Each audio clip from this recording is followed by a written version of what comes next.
Mga kapatid, mag-update tayo dito sa tanim nating sweet pearl. Ano na to? Kailan ba to? June 12, July 12, so August 12, 60 days na yan. So ayun na, lumabas na yung tassel, then namumuso na rin. Kaya lang nung nakarang araw may bagyo. Yung iba rito ganda tumba, nagkanda bali, pero hindi naman lahat. Thankful pa rin tayo dahil kumpara sa ibang lugar na totally kawawa naman sila, nasira yung mga pananim. So thankful pa rin tayo rito. So tingnan natin, no, ang tataas itong mais natin. So ito siya mga kapatid.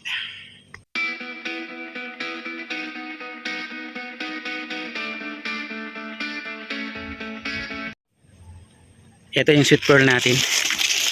Pasukin natin. So tingnan nyo naman ilalim. Ay ilalim, oh. Ang linis. Kita mo yung ilalim. So true and true yung makikita mo.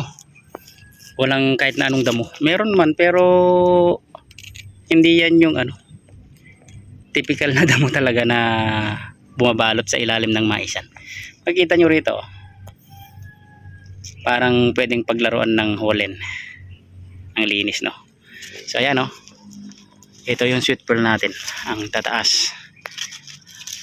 Ang height ko nasa 5'6" ako eh. Pero yung height nitong mais natin nasa parang 12 feet to. Isang basketball ring ang taas. Ayan, oh. Ito yung bunga. Ito yung eye level ko. So yung bunga nasa eye level ko na. Ayan, diba? So ayan na siya, lumabas na yung tassel. So nagde-develop na to ng butil. Pag ganyan, pag nagdevelop to ng butil, pag naglaglagan yung pollen grain nya, yan yung mga nakalambitin na yan, yung mga yan, yung mga parang suklay yan. Pag naglaglagan yan dito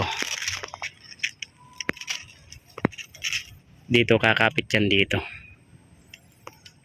So madedevelop yung butil nya. Ayan, oh, makikita nyo may mga kumapit dito.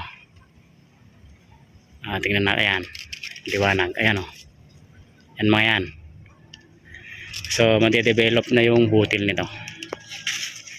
Kaya pag naghahangin, sobrang hangin, ang bunga ng mais, kapag sobrang malalakas yung hangin, bungi-bungi siya. Kasi hindi siya direktang nahulog dito. So puntahan natin yung mga nabali. Bisitahin natin yung part na may mga nabali. Ang kataas. Ang kataas mga kapatid. Labas tayo. At malayo yung mga part na may nabali.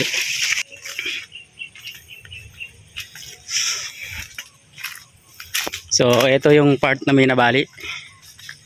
Yan, marami yan. Hanggang dun, sa paikot dun. Nabali yun, marami.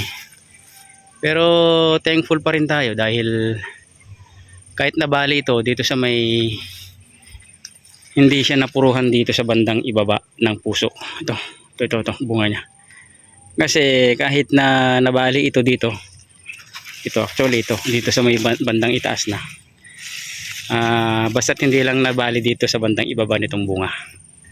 Kasi ito makakakuha pa rin ng pollen grain yan sa mga ibang puno na nakatayo pa, na naglalaglag pa ng pollen grain. So madedevelop pa rin yan.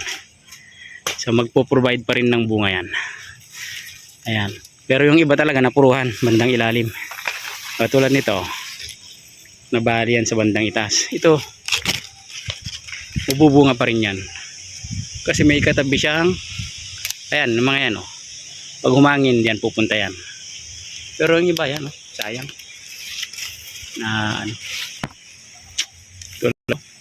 Ito. Actually marami ito, oh. Ito yung puso niya eh. Ito po siya.